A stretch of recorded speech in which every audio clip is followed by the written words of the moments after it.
கர்த்தருக்கு ஸ்தோத்திரம். இன்னும் ஒரு காரியத்தை நாம் பார்க்க இருக்கிறோம். எசேக்கியேல் தீர்க்கதரிசி புஸ்தகம் 38ஆம் அதிகாரத்துக்கு வாங்க.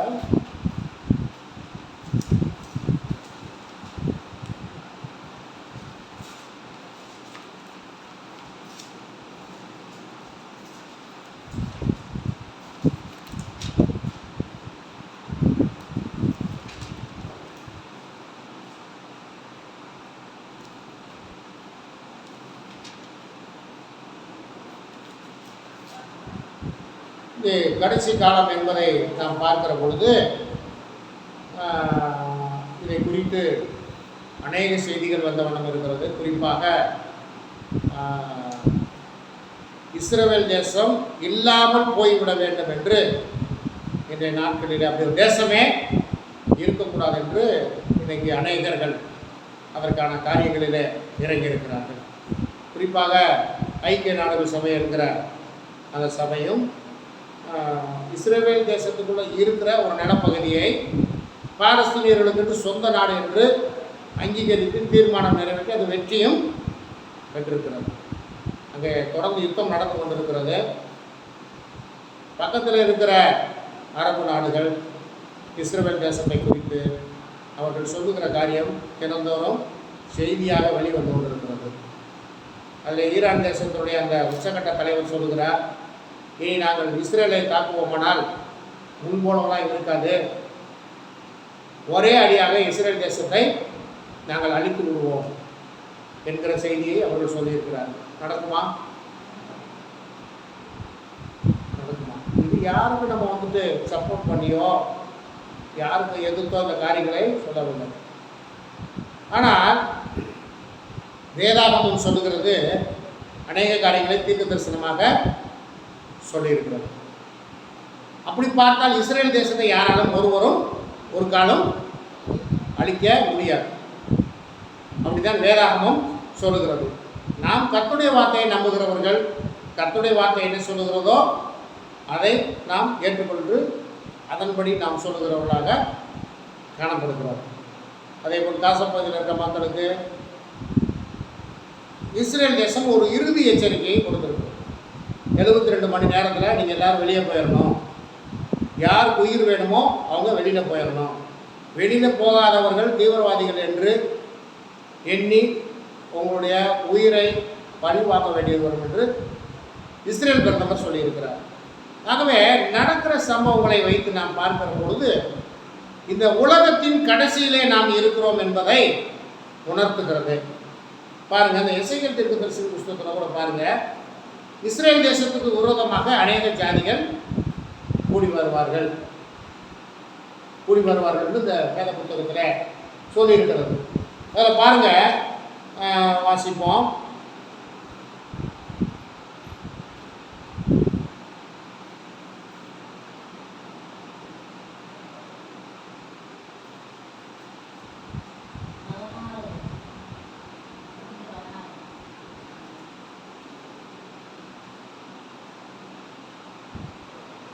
வாசிங்க, 10வது வசனத்தை வாசிங்க. 10 கர்த்தராகிய ஆண்டவர் சொல்லுகிறது என்னவென்றால் அந்நாளிலே பாழாய் கிடந்து திரும்ப குடியேற்றப்பட்ட ஸ்தலங்களுக்கு விரோதமாகவும் சாதிகளுக்கு சேர்க்கப்பட்டதும் ஆடுகளையும் மாடுகளையும் ஆஸ்திகளையும் சம்பாதித்து தேசத்தின் நடுவில் குடியிருக்கிறதுமான ஜனத்துக்கு விரோதமாகவும் நீ உன் கையை திருப்பும்படிக்கு உன் இருதயத்தில் யோசனைகள் எழுப்பு. நீ பொல்லாத நிலைமை நினைத்து நான் கொள்ளையிடவும் சூறையாடவும் மதில்கள் இல்லாமல் கிடக்கிற கிராமங்களுக்குள்ள தேசத்துக்கு விரோதமாய் போவேன். நிர்விசாரமாய் சுகத்தோடு குடியிருக்கிறவர்களின் மேல் வருவேன். அவர்கள் எல்லாரும் மதில்கள் இல்லாமல் குடியிருக்கிறார்கள், அவர்களுக்கு தாழ்பாடும் இல்லை, கதவுகளும் இல்லை என்பாய். இப்ப இந்த ஒரு கிட்டத்தட்ட ஒரு 7-9 ஜாதி வந்துட்டு சேர்ந்து இந்த இஸ்ரேலுக்கு விரோதமாக யுத்தம் பண்ண வருவார்கள். யாரு? கோகு மாகோவோடு சேர்ந்து சில ஜாதிகள் சேர்ந்து கொண்டு வருவார்கள். அதை குறித்து பழைய பேரில் எழுதியிருக்கோம். அது இன்றைக்குள்ள பேர் வேறு பேர். அதில் பாருங்கள், பெர்சியர் அவர்களுடைய கூட பெர்சியரும், 5வது வசனம், பெர்சியரும் எத்தியோப்பியரும் லீபியரும் இருப்பார்கள். அவர்கள் எல்லாரும் கேடகங்களை பிடித்து தலைசீராவை தரித்திருப்பார்கள். ஓமேரும் அவருடைய எல்லா இராணுவங்களும் வடதேசத்தில் உள்ள தோகர்மா வம்சத்தாரும் அவருடைய எல்லா இராணுவங்களுமாகிய திரளான ஜனங்கள் உன்னோட கூட இருப்பார்கள். இப்போ இவங்கெல்லாம் அந்த ரஷ்யா கூட சேர்ந்து இஸ்ரேலுக்கு விரோதமாக யுத்தம் பண்ண வருவாங்க. அதுக்கு முன்னாடி இந்த இஸ்ரேல் தேசத்தில் சில சம்பவங்கள் நடைபெற வேண்டியிருக்குது. யுத்தத்துக்கு முன்னாடி என்ன நடக்க வேண்டியிருக்கிறது? இப்போ நடந்து கொண்டிருக்கிறது யுத்தமானது, பக்கத்து நாடுகளோடு நடந்து கொண்டிருக்கிறது யுத்தமானது ஓய்ந்து இப்பொழுது நடந்து கொண்டிருக்கிற காசா கூட, சிரியா கூட, லெபனான் கூட, ஈரான் கூட இந்த மாதிரி நடக்கிற இந்த யுத்தம் ஒரு முடிவுக்கு வந்துடும். முடிவுக்கு வந்து அவங்க கொஞ்சம் சமாதானமாக இருப்பாங்க. எப்படி இருப்பாங்களாமா? கொஞ்சம் சமாதானமாக இருப்பாங்க. அப்போ தான் வந்து இந்த ரஷ்ய தேசம் இந்த இஸ்ரேல் தேசத்து மேலே யுத்தம் பண்ண வரும். ஆனால் அந்த யுத்தத்தில் இஸ்ரேலுக்கு ஆதரவாக யார் யுத்தம் பண்ண போகிறார் தெரியுமா? பெரிய இராணுவம். ரஷ்யா ஒரு பெரிய இராணுவம், ஒரு வல்லரசான நாடு, அதோடு சேர்ந்து இன்னும் ஒரு 7-9 நாடுகள் சேர்ந்து வரப்போகிறது. ஒரு குட்டி நாடுக்கு விரோதமாக வரப்போகிறது. இந்த யுத்தத்தில் அவர்களுக்கு விரோதமாக யுத்தம் பண்ண போகிறது யார் தெரியுமா? வாசியுங்கள், 18 வாசி. இஸ்ரவேல் தேசத்துக்கு விரோதமாக கோகு வரும் காலத்தில் என் உக்கிரம் என் நாசியில் ஏறும் என்று கர்த்தராகிய ஆண்டவர் சொல்கிறார். அப்ப இஸ்ரவேல் தேசத்துக்கு விரோதமாக கோகு வரும் காலத்தில் என் உக்கிரம் என் நாசியிலே ஏறும் என்று கர்த்தராகிய ஆண்டவர் சொல்லுகிறார். அந்நாளிலே இஸ்ரவேல் தேசத்திலே பெரிய அதிர்ச்சி உண்டாகி, அந்நாட்களிலே இஸ்ரவேல் தேசத்திலே மிகப்பெரிய அதிர்ச்சி உண்டாகி, என் பிரசன்னத்தினால் சமுத்திரத்தின் மச்சங்களும் ஆகாயத்து பறவைகளும் வெளியின் மிருகங்களும் தரையிலே ஊறுகிற சகல பிரயாணிகளும் தேசமெங்குள்ள சகல நரஜீவன்களும் அதிரும். தேசமெங்குள்ள சகல நரஜீவன்களும் அதிரும். என்ன செய்யுமாமா? பர்வதங்கள் இடியும், செங்குத்தானவைகள் விழும், எல்லா மதில்களும் தரையிலே விழுந்து போகும் என்று என் எரிச்சலினாலும் என் சினத்தின் அக்கினினாலும் நிச்சயமாய் சொல்லுகிறேன். அப்ப யுத்தம் பண்ண போறது யாரு? கர்த்தர் யுத்தம் பண்ண போறாரு. அந்த ராணுவத்தோட யுத்தம் பண்ண போறது யாரு? கர்த்தர். அப்ப என்ன நடக்குமாமா? அந்த நாளிலே இஸ்ரவேல் தேசத்திலே ஒரு பெரிய அதிர்ச்சி, பூமி அதிர்ச்சி உண்டாகும். அப்ப என்ன ஆகும் தெரியுமா? பர்வதங்கள் இடியும், செங்குத்தானவைகள் விழும், எல்லா மதில்களும் தரையிலே வீழ்ந்து போகும். எங்க? இஸ்ரவேல் தேசத்துல. செங்குத்தானவைகள் என்னது? மலை. அப்புறம் பர்வதங்கள் இடியும். பர்வதங்கள் என்னது? மலை. செங்குத்தானவைகள் விழும், எல்லா மதில்களும் தரையிலே விழுந்து போகும். அப்படின்னா இஸ்ரேலில் கட்டப்பட்டிருக்கிற எல்லா பெரிய பெரிய பில்டிங்கெல்லாம் இடிந்து தரைமட்டமாக ஆகிப்போம்.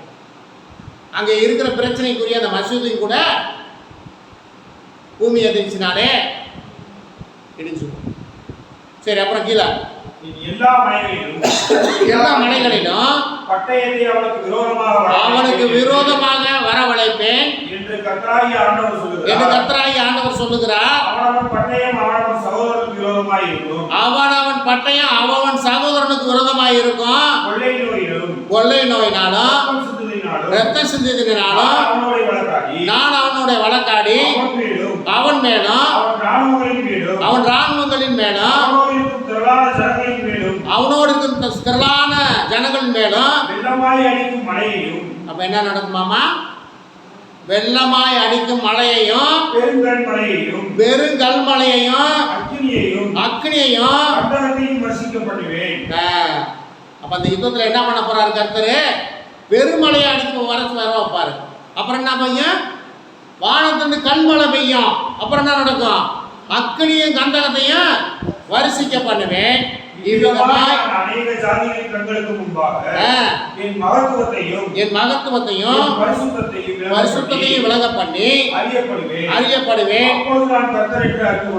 அப்பொழுதுதான் இந்த இஸ்ரவேல் ஜனம் கர்த்தர் நமக்காக யுத்தம் பண்ணினார் என்று அறிந்து கொள்வார்கள். கர்த்தரே யுத்தம் பண்ணுவார். அப்புறம் 39 நீங்க வாசிச்சீங்கன்னா அதுக்கப்புறம் என்ன நடக்கும் எழுதியிருக்கோம். அந்த யுத்தத்தில் இஸ்ரவேல் கர்த்தர் துணை நின்று ஜெயிக்கும். ஒரு மிகப்பெரிய ஒரு சம்பவம் அங்க நடைபெற்றிருக்கும். உலகமே வாயில கை வைக்கிற அளவுக்கு நடக்கும். காரணம், அமெரிக்காவுடைய வல்லமை வீழ போகிறது. அது ஒரு பெரிய நம்பர் 1 வல்லரசு வீழ போகிறது. எல்லாம் கர்த்தருடைய செயல்.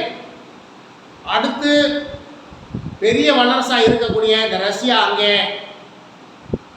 அவருடைய வல்லமையை கர்த்தர் வீழ்த்துவார். இந்த உலக ஜனம் ஒரு பெரிய ஒரு வல்லரசை ஒரு சிறிய நாடு வென்று விட்டதே என்கிற ஒரு ஆதங்கம் இந்த உலக நாடுகளுக்கு புறாமல் இருக்கிறது. இப்பொழுது அவர் அறிவிப்புகள் வந்து சொல்லுகிறார்கள், இஸ்ரேலை இப்படியே விட்டுவிட்டால் உலகத்துக்கு ஆபத்து. ஆனால் அவர்களுக்காக யுத்தம் பண்ண போகிறவர் யார்? கர்த்தர்.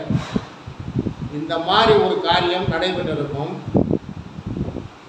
இன்னொரு பக்கம் இந்த சம்பவம் நடைபெற்று கொண்டு இருக்கும் போதே ஒரு சம்பவம் நடைபெறும்.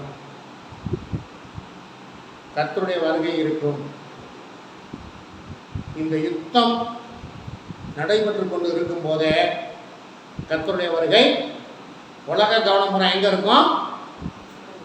அங்க இருக்கும்.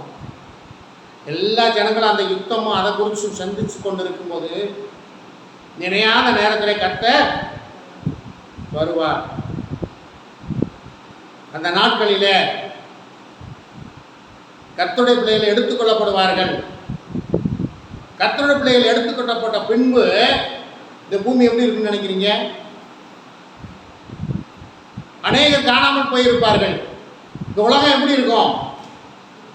ஒரு மிகப்பெரிய கலக்கத்தில் இருக்கும். காரணம், நான் இதை கேட்ட செய்தி, காரணம் ஃப்ளைட்டு ஓட்டிட்டு போகிற ஒரு விசுவாசியாக இருந்தால், கர்த்தருடைய பிள்ளையாக இருந்தால், அது எடுத்துக்கொள்ளப்பட்டுச்சா என்ன நடக்கும்? விமானம் விழுந்து நொறுங்கும். பஸ் ஓட்டுகிறவர் கர்த்தருடைய பிள்ளையாக இருந்தவர் எடுத்துக்கொள்ளப்பட்ட என்ன நடக்கும்? விபத்தில் போய் பஸ் மோதி பெரிய இழப்பு. இது மாதிரி ஒவ்வொரு காரியங்களும் நடக்கும். அப்போ உலக ஜனம் என்ன சொல்லுவாங்க தெரியுமா? காணாமல் போனவர்களை பற்றி என்ன சொல்லுவாங்க தெரியுமா? என்ன சொல்லுவாங்க?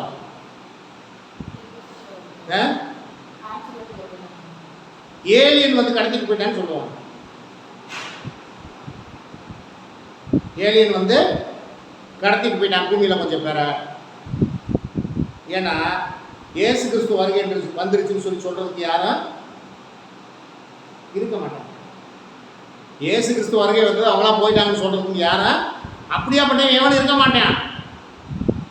இந்த 2 சம்பவம் நடைபெற்ற உடனே உலகத்திலே மிகப்பெரிய ஒரு குழப்பம் உருவாகி கடைசி சொல்லப்பட்ட வல்லரசு எழும்பி அதனுடைய தலைவன் இஸ்ரேலுக்கு வந்தார்.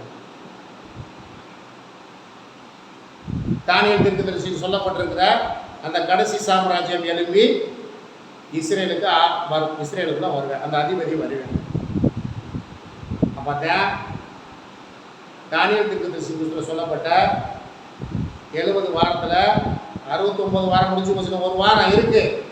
அந்த 1 வாரம் ஆரம்பிக்கும். அவன் வருவான், உள்ளே வருவான். அவன் சமாதானம் பண்ணுகிறவனாய் உள்ளே வருவான். ஏன்னா நீங்கள் தானியேல் தீர்க்கதரிசியில் சொல்லி படிங்க. சமாதானம் பண்ணுகிறவனாய் வருவான். தேவாலயம் கட்டுவதற்கு, ஏன்னா இடிச்சு போச்சு, தேவாலயம் கட்டுவதற்கு அனுமதியும் கொடுப்பார். இந்த மாதிரி காரியங்கள் எல்லாம் நடைபெற இருக்கிறது. அதுக்கு முன்பாக சில காரியம் நடைபெற வேண்டியிருக்கிறது. பாருங்கள், அது ஏன் நடக்கும் அப்படின்னு கேட்டிங்கன்னா, இந்த இஸ்ரவேல் தேசம் இப்பொழுது இந்த சின்ன சின்ன யுத்தங்கள் மூலம் ஆபிரகாமுக்கு வாக்களிக்கப்பட்ட அந்த முழு தேசமும் யார் கைக்கு வந்துடும்? இஸ்ரேலுக்கு வந்துடும். அதில் ஒரு வரைபட பகுதியெல்லாம் கொடுத்துருக்காங்க. அதில் சிரியா தேசம் கூட இஸ்ரேலுக்கு வந்துடுமா? சிரியா தேசம் இஸ்ரேல் கண்ணோடு வந்துடும். சிரியா, லெபனான், இந்த பாலஸ்தீனத்தில் கொடுத்த பகுதி, இந்த மோவாப் தேச பகுதியில் உள்ள சில பகுதி, இந்த மாதிரி சில காரியங்களாக கொடுத்துருக்காங்க. அந்த முழு பகுதியும் காசா பகுதி, இது எல்லாம் இஸ்ரேல் தேசத்துக்கு சொந்தமாக வந்துவிடும். அதுக்கு ஒரு சின்ன ஒரு ஆதாரமாக வாசிங்கள். ஏசியா தீர்க்கதரிசி புஸ்தகம் 17ஆம் அதிகாரம் 1 வாசி 17 1 வாசிங்க.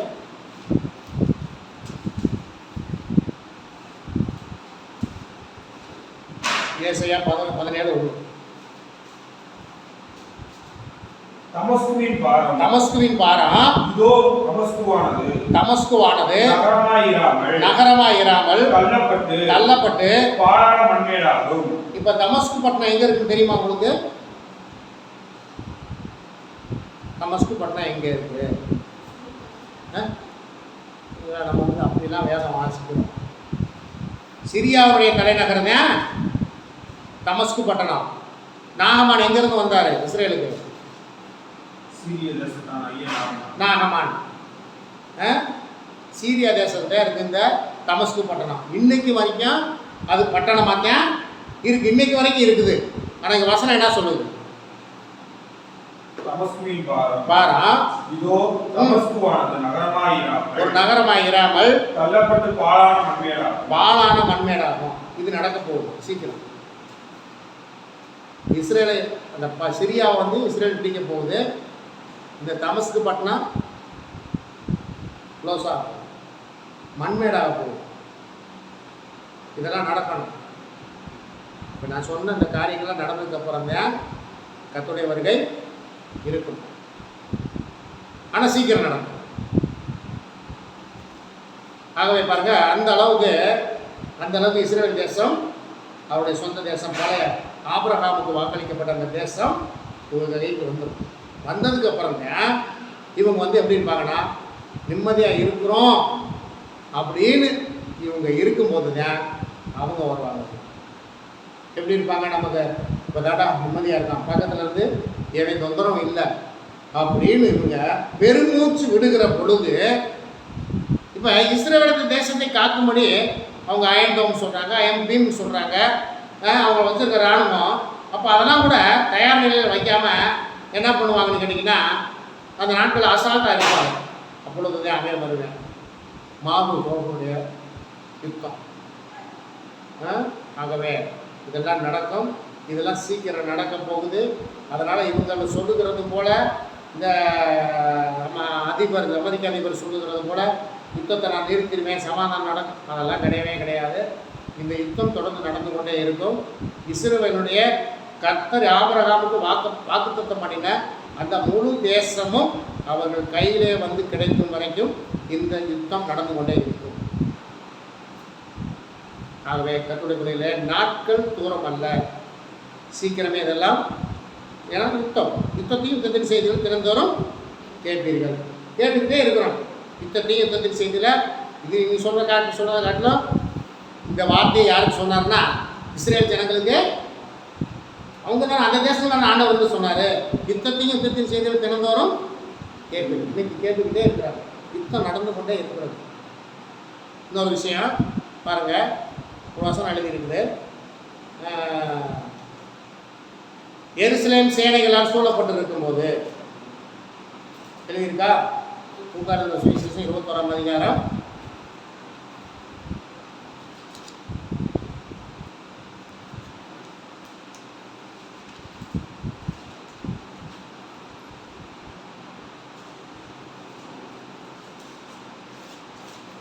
21-20 வாசிங்க. எருசலேம் சேனைகளால் சூழப்பட்டிருப்பதை நீங்கள் காணும்போது அதன் அழிவு சமீபமென்று அறியுங்கள். எருசலேம் சேனைகளால் சூழப்பட்டிருக்கிறதை நீங்கள் காணும்போது அதன் அழிவு சமயமாய் இருக்கிறது என்று அறியுங்கள். அப்ப பாருங்க, இந்த எருசலேம் சேனைகளால் சூழப்பட்டிருக்கணும். எப்படி நடக்கும் தெரியுமா உங்களுக்கு? இதை குறிச்செல்லாம் நீங்கள் செய்திகளில் மற்ற காரியங்களில் பார்க்குறீங்களா? இப்போ எருசலேம் சேனைகளால் சூழப்பட போகுது. சேனைகள்னால் என்னது? இராணுவம் சூழப்போகுது எருசலேமே. ஏன்? என்ன காரணத்துக்காக? ஐநாவில் தீர்மானம் கொண்டு வந்துட்டாங்க. ஐநாவில் தீர்மானம் கொண்டு வந்துட்டாங்க. பாலஸ்தீனங்கிற தேசத்தை அங்கீகரிச்சுட்டாங்க. அது ஒரு தனி தேசம்னு அங்கீகரிச்சுட்டாங்க. இப்போ எருசலேமை ரெண்டாக பிரிக்கணும். எருசலேமை ரெண்டாக பிரித்து அந்த அந்த மசூதி இருக்க பகுதியை அவங்களுக்கும், மசூதி இல்லாத பகுதியை இவங்களுக்கும் தலைநகராக கொடுக்க போகிறாங்க. இதை இஸ்ரேல் ஏற்றுக்கொள்ளுமா? ஏற்றுக்கொள்ளாது. ஏன்னா இப்போ இஸ்ரேலுடைய தலைநகராக எருசலேம் இருக்குது. இதை வந்துட்டு இஸ்ரேல் ஏற்றுக்கொள்ளாது. ஏற்றுக்கொள்ளாதுன்னா என்ன பண்ணுவாங்க தெரியுமா? ஐநாவுக்கு ஒரு இராணுவம் இருக்குது. ஐநாவுக்கு சொல்லி பொது இராணுவம் இருக்குது. ஐக்கிய நாடு சபையிலிருந்து ஒரு பொது இராணுவம் இருக்குது. இந்த பொது இராணுவத்தை கொண்டு வந்து நிப்பாட்டுவாங்க. எருசலேமை சுற்றி நிப்பாட்டுவாங்க. அதில் எல்லா நாட்டு இராணுவமும் இருப்பாங்க. ஆனால் ஐக்கிய நாடு சபையினுடைய பொது இராணுவம், அந்த இராணுவம் வந்து இந்த எருசலேமை சுற்றி நிற்க போகுது. அப்போ சேனைகளால், எருசலேம் சேனைகளால் சூழப்பட்டிருப்பதை நீங்கள் காணும்போது அதன் அழிவு சமீபமாயிற்று என்று அறியுங்கள். அப்போ இன்னும் யுத்தம் என்னாகும்? கடுமையாகும். அந்த ஐக்கிய நாடுகள் சபை இராணுவமும் இஸ்ரேல் இராணுவமும் யுத்தம் பண்ணும். அந்த நகரமே அழிக்கப்பட போகுது. இதெல்லாம் வேத வசனம் கர்த்தர் நமக்கு சொன்ன காரியம். இதெல்லாம் நடக்க போகும் சீக்கிரம்.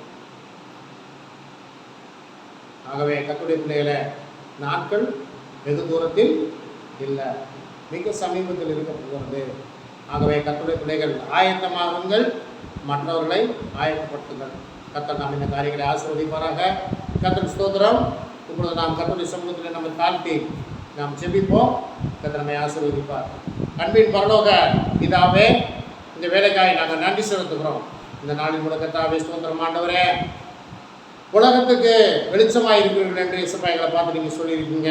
நாங்கள் வெளிச்சமாக இருக்கவும், ஆண்டவரே அநேகருக்கு வெளிச்சம் கொடுக்கிறவர்களாய் காணப்படவும், ஆண்டவரே நற்கிரியைகளை செய்கிறவர்களாகவும், ஆண்டவரே நீதியும் ஆண்டவரே உண்மையை செய்கிறவர்களாய் நாங்கள் காணப்படவும் எங்களுக்கு உதவி செய்யுங்க ராஜா. தொடர்ந்து ஆண்டவரே, காலம் சமயமாக இருக்கிறது என்பதை குறித்தும், ஆண்டவரே உங்கள் சத்திய வேதாகம தீர்க்க தரிசன புஸ்தகத்திலிருந்து நாங்கள் அறிந்து கொள்ளவும் இசப்பாய்களுக்கு உதவி செய்கிறேன். நன்றி. தொடர்ந்து இந்த காரியங்களை அங்கீகரித்து ஆசீர்வதிங்க ஆண்டவரே. இந்த யூடியூப் மூலமாக இந்த செய்திகள் ஆண்டவரே ஸ்தோத்திரம் ஆண்டவரே கடந்து செல்ல இருக்கிறது. ஆண்டவரே அதையும் ஆசீர்வதித்து அதையும் அநேக ஜனங்கள் கண்டு ஆண்டவரே உங்கள் வருகைக்கு ஆயத்தப்படவும், ஆண்டவரே அநேக ஜனங்கள் ஆண்டவரை எழுந்து பிரகாசிக்கவும் நீங்கள் உதவி செய்யுங்க. இந்த ஆராதனை பங்குபட்ட உங்கள் மக்கள் ஒவ்வொருவரையும் நீங்கள் பேர் பெற ஆசீர்வதிங்க. நாம மட்டும் பயன்படுத்தும். இயேசு கிறிஸ்துவின் நாமத்தினால ஜெபிக்கிறோம் எங்கள் ஜீவனுள்ள நல்ல பிதாவே, ஆமென். என் ஆத்துமாவே கர்த்தர் ஸ்தோத்திரி, என் முழு உலகமே பரிசுத்தநாமத்தை ஸ்தோத்திரி. என் ஆத்துமாவே கர்த்தர் ஸ்தோத்திரி, கர்த்தர் செய்த சகல உபகாரங்களையும் மறவாதே. ஆமென். நம்முடைய பிதாவாகிய தேவனுடைய அன்பும் கர்த்தராகிய இயேசு கிறிஸ்துவின் கிருபையும் பரிசுத்த ஆவியானவருடைய அன்பினையும் கர்த்தருடைய பிள்ளையை நம்மோடும் உலகத்துடைய எல்லா பரிசுத்தவான்களோடும் என்றும் என்றும் சதாகாலம் நிலைத்திருப்பதாக. ஆமென். ஹல்லேலூயா, ஹல்லேலூயா, ஹல்லேலூயா. கர்த்தர் தாமே உங்களை நிறைய ஆசீர்வதிப்பாராக. கர்த்தருக்கு ஸ்தோத்திரம்.